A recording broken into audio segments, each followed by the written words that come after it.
시청자 여러분 안녕하십니까? K랜 뉴스입니다. 아이들의 놀이 공간이자 자녀 돌봄 품앗이를 실천하는 공동 육아 나눔터가 지난 19일 구 10호점을 문을 열었습니다. 공동 육아 나눔터는 부모들의 육아 부담을 덜고 아이 키우기 좋은 보육 환경을 제공하기 위해 운영되고 있습니다.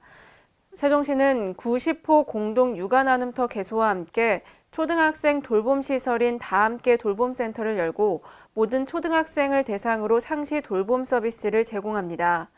세종시는 이번 공동육아 나눔터와 다함께 돌봄센터 운영을 통해 부모와 지역사회가 육아를 함께하는 세종형 돌봄 문화가 확산될 것으로 기대하고 있습니다.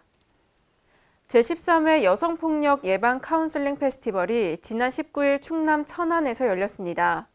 이번 행사는 폭력 예방 퍼포먼스, 거리 홍보 캠페인 등의 순으로 진행됐습니다. 행사에 참석한 양승조 충남지사는 지난 8월까지 도내에서 발생한 가정폭력이 5,636건, 성폭력은 1,382건에 달한다며 이번 카운슬링 페스티벌이 매년 증가하고 있는 아동과 여성폭력의 심각성을 알리고 안전하고 행복한 지역사회를 만드는 소중한 계기가 되길 바란다고 말했습니다. 충북도청 직원들이 일손이 부족한 기업과 농장 현장을 찾아 생산적 일손 봉사활동을 했습니다. 경제통상국 직원들은 지난달 15일 괴산군의 한 하우스 농가를 찾아 일손을 도운 데 이어 지난 20일에는 한 기업을 찾아 일손을 보탰습니다. 또 농정국 직원들은 영동군 과수농가와 사회적 기업에서 일손 봉사활동을 펼쳤습니다. 생산적 일손 봉사는 일할 능력이 있는 만 75세 이하이면 누구나 참여 가능하며 하루 4시간 봉사에 2만 원의 실비를 지급받게 됩니다. 대전시가 지난 18일 마을 활동가와 함께하는 허심탄회를 개최했습니다. 이번 행사는 민선 7기 시정 방향을 공유하고 시정에 대한 의견을 수렴하기 위해 마련됐습니다. 이날 행사에 참석한 허태정 대전시장은 마을 공동체를 활성화하기 위해 대전형 좋은 마을 만들기 등 생태계를 조성하고 시민 공유 공간 100개와 5개구 공동체 지원센터를 신설하겠다고 말했습니다. 대전시는 매월 시민사회단체와 허심탄회를 개최하고 건의된 사항을 정책에 반영할 예정입니다. 지난 18일 전주 전라가명 일원에서 전라도 천년 기념식이 개최됐습니다. 전라북도와 전라남도, 광주광역시가 공동으로 주최한 이번 기념식은 전라도라는 명칭이 처음 사용된 지 1000년을 기념해서 개최됐습니다. 이날 기념식에 참석한 3개 지역 시도지사는 전북과 광주, 전남이 손을 잡고 세계로 나아가자며 한 목소리로 공동 번영을 다짐했습니다. 탄소산업 활성화를 위한 정보 공유의 장이 열렸습니다. 한국탄소기술원이 보유 기술과 장비를 기업들에게 공개했는데요. 자세한 소식 김경모 기자가 보도합니다. 한국탄소융합기술원이 탄소산업 활성화를 위해 기술을 공유하는 자리를 마련했습니다. 탄소기술원은 16일 제1회 KC테크데이를 열고 탄소융복합 기술 관련 기업인들과 전문가 150여 명을 초청해 특허 기술과 논문을 공개했습니다. 탄소기술원은 이날 고출력 에너지 저장용 활성탄소 제조 방법과 재활용 탄소섬유 회수 방법 등 총 81건의 특허 기술을 공개했습니다. 이날 행사는 박윤혁 원장의 CFRP 산업 최신 동향 발표와 탄소기술원 연구원들의 논문 발표로 이어졌으며 전북 연구특구와 연계한 연구소 기업 등 기술 이전 지원 사업에 대한 설명 시간도 가졌습니다. 탄소기술원은 참석자들에게 기술원이 보유한 장비와 시설을 소개하는 한편 별도의 상담 부스를 꾸려 기업 관계자들과 향후 활발한 기업 지원을 약속했습니다. 국내의 탄소 산업 자체는 사실은 해외 대비해서 활성화되지 못하고 있는 실정이기 때문에 기업이 활성화하기 위해서는 어떻게 해야 되느냐 부분에 저희들이 고민을 했습니다. 그러면 실용화하는 관점에서 모든 기술을 확보하자. 그를 위한 원천 기술을 먼저 확보를 하고 그 원천 기술을 바탕으로 해서 연구소 기업이라는 부분부터 확대를 해보자. 그 스타트업 기업하고 다른 거는 그 원천 기술을 우리 탄소기술원에서 소싱을 하고 난데 그 기술을 베이스로 산업화시키는 부분입니다. 그래서 가장 중요한 게 실용화할 수 있는 원천 기술을 개발하는 부분입니다. 그러기 위해서는 혼자서 하기는 힘듭니다.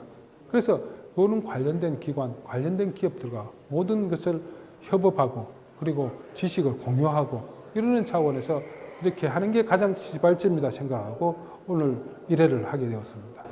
탄소 기술원은 기관과 회사들의 참여를 확대해 KC 테크데이 정례화를 추진할 방침입니다. K랜 뉴스 김경모입니다. 인천 지역 수소 연료전지차 인프라 구축 프로젝트가 본격적으로 시작됩니다. 인천시와 현대자동차가 차세대 친환경 자동차인 수소 연료전지차 보급을 확대하기 위해 업무 협약을 체결했습니다. 협약에 따라 인천시는 수소연료전지차 보급 지원 정책을 시행하고 현대자동차는 수소연료전지차 충전 인프라를 구축할 방침입니다.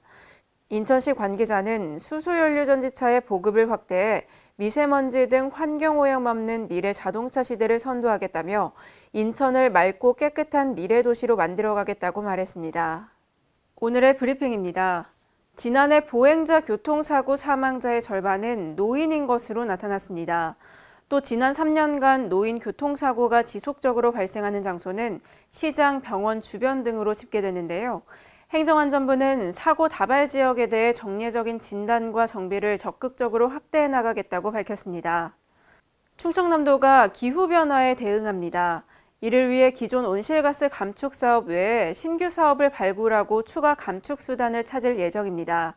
또 기후변화와 관련된 외국의 우수 사례를 벤치마킹해 적용 방안을 모색할 계획입니다. 전라북도가 오는 12월까지 도내 어린이집 1,411개소에 대해 대대적인 전수조사를 실시합니다. 이번 조사는 어린이집에 대한 걱정과 불안을 해소하고 부모들이 안심하고 아이를 맡길 수 있는 환경을 조성하기 위한 겁니다. 전라북도는 이번 조사를 통해 어린이집 보조금 부정수급, 보육료 부당 사용, 어린이집 운영, 건강, 영양, 안전 등에 대한 전반적인 실태를 파악하고 위반 사항이 적발되면 운영 정지 등 행정처분을 내릴 방침입니다. 울산시 삼동면과 상북면 일원 하수 처리가 본격적으로 실시됩니다.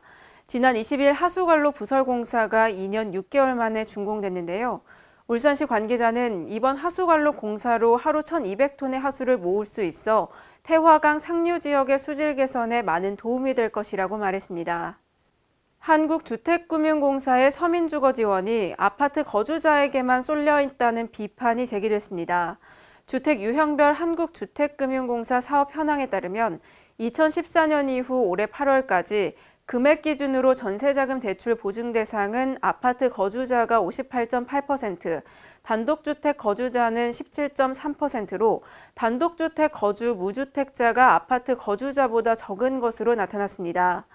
더불어민주당 김병욱 의원은 아파트가 아닌 주택에 거주하는 서민들이 한국주택금융공사의 공적 보증과 노후 소득 지원에서 소외되는 일이 없도록 개선 대책이 마련돼야 한다고 말했습니다. 충남 천안시가 2020년까지 전기자동차 1,000대를 보급할 계획입니다. 이를 위해 내년 국비와 도비 35억 원을 포함해 총 44억 원의 예산을 확보했고 내년에 243대를 보급할 예정입니다. 또 천안시는 공공급속 충전 인프라 구축도 지속적으로 확대할 계획입니다. 이상으로 K랜 뉴스를 마칩니다. 시청해주신 여러분 고맙습니다.